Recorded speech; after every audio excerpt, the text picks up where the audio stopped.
Hi everybody, Lori Marie here, mixed media artist in Vallejo, California.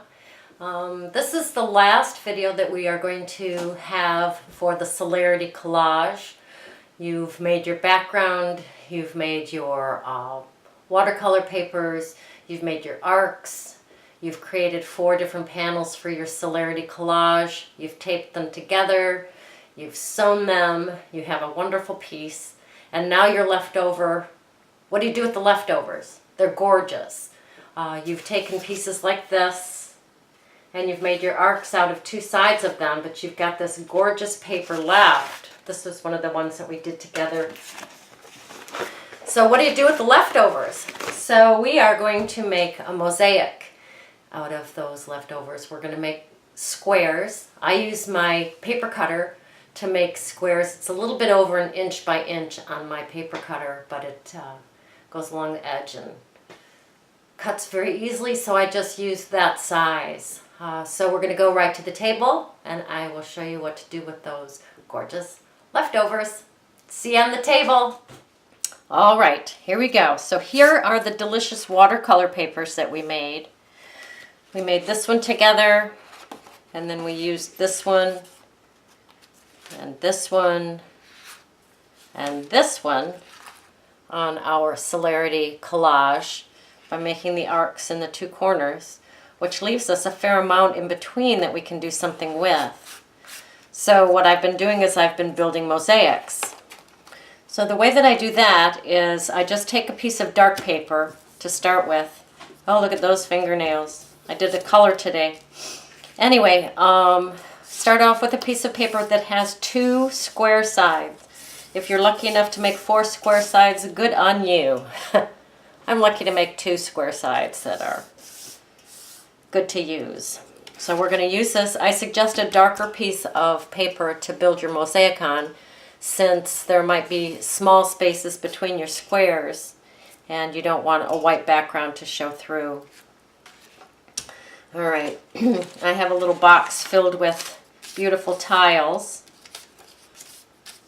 that are my leftovers. And what we'll do is we'll take the tiles, some of these have already been done, but we'll take the tiles and StazOn, I use jet black StazOn ink. And you'll take a tile and you'll just scrub each edge with a little bit of black. Okay, it does make a difference when you build the mosaic. Here's another one. This is the before. And then we'll just take it and edge it with that StazOn. My hands are full of StazOn. And this is what it looks like after. So it just has a little bit of a dark edge on it. Okay? So I've gone ahead and edged a few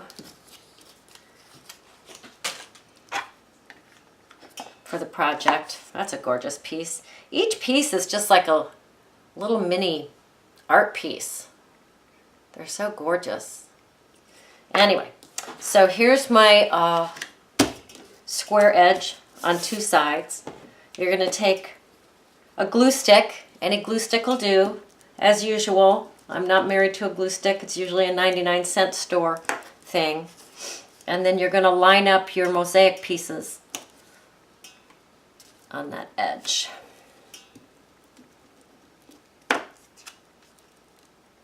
And all your pieces will, color-wise, they will all go together because you have created them and you have a certain color palette that you're attracted to begin with.